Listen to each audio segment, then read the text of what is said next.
Oh, thank you, Chairman Buckley. So I guess this question is for all of you, and any of you can answer it.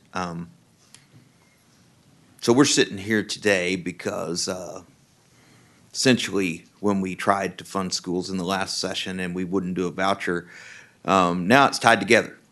That's how the call got expanded, and none of us on this dais expanded that call. It came from Governor Abbott, and he expanded the school finance, safety, everything tied to a voucher. And Randy, you just mentioned that 5% of kids in Arkansas took it, and I think that numbers probably would be solid in Texas, but neither here nor there. My question is, now that it is tied together, and we've got HB 1, and tomorrow we're going to hear another bill that is desperately needed in all schools that are all tied to funding. Are you willing to say, just don't give us the money if a voucher's tied to it? Because it's tied together. I mean, one way or another, that's the vote that we're at. And I agree with everything all three of you have said. I just want to know, are you ready to tell the governor, you can't buy us off, we're against vouchers forever, always, no matter how much money you give us to make it look better? Yes, sir. Yes.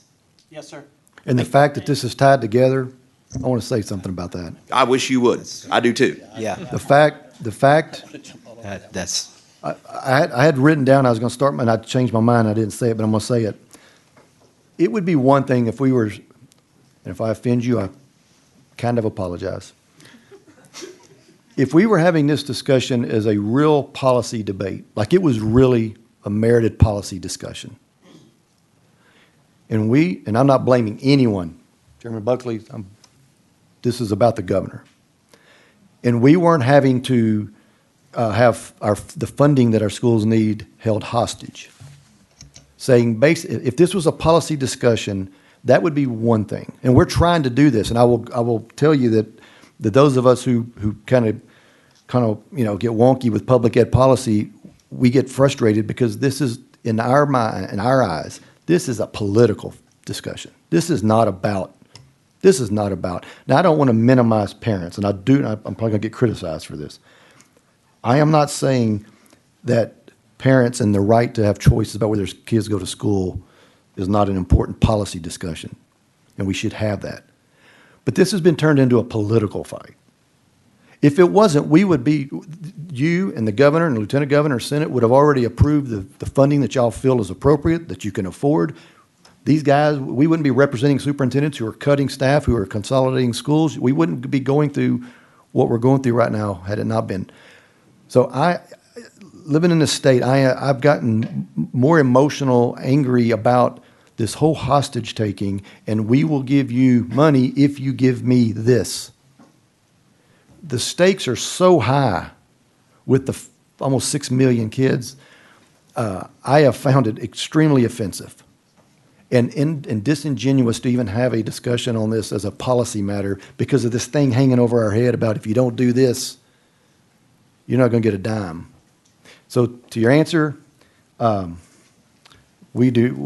cannot buy the Texas School Alliance right now, no. Okay.